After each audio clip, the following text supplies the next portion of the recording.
Industrialisation, roads, urbanisation ఇంకా అవుతుంది కాబట్టి అగ్రికల్చర్ ల్యాండ్స్ అనేది స్వింక్ అవుతున్నాయి, తగ్గిపోతున్నాయి. సో ఉన్న ల్యాండ్లో మనకు అవసరమైన పంటలను ఫస్ట్ పండించుకోవాలి. తర్వాత ఎక్సెస్ అయిన ఉత్పత్తులను మనము ఎక్స్పోర్ట్ చేసుకోవాలి. కానీ మనము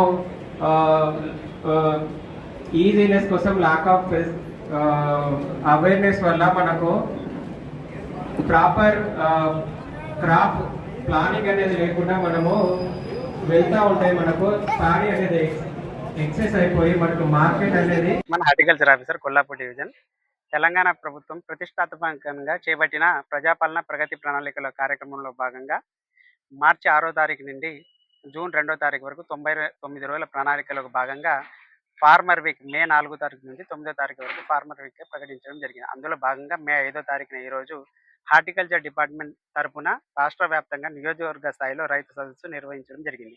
ఇందులో ముఖ్యంగా రైతులను క్రాప్ డైవర్సిఫికేషన్ అంటే ప్రత్యామ్నాయ పంటల వైపుకు ఏ విధంగా రైతులను మళ్లించాలి, అదేవిధంగా ఆయిల్ పామ్ పంట సాగు విస్తరణ ఏ విధంగా చేపట్టాలనే విషయాన్ని రైతులకు చాలా కూలంకషంగా వివరించడం జరిగింది. అదేవిధంగా మన దేశంలో కానీ రాష్ట్రంలో కానీ వరి పంటను అధికంగా సాగు చేస్తున్నారు. ఈ వరిని ప్రత్యామ్నాయ పంటలుగా ఆయిల్ పామ్ మరియు కూరగాయల సాగులను చేపట్టాలని రైతులకు సూచించడం జరిగింది. ఆయిల్ పామ్ పంటలో కూడా చాలా వరకు సబ్సిడీలు గవర్నమెంట్ రైతులకు అందించడం జరుగుతుంది. అందులో ముఖ్యంగా మొక్క కేవలం 20 రూపాయలకు సబ్సిడీ అందించడం జరుగుతుంది డ్రిప్ ఇరిగేషన్ సబ్సిడీ మీద. అదేవిధంగా పంట నిర్వహణకు సంవత్సరానికి 4,200 రూపాయలు ఇస్తున్నది.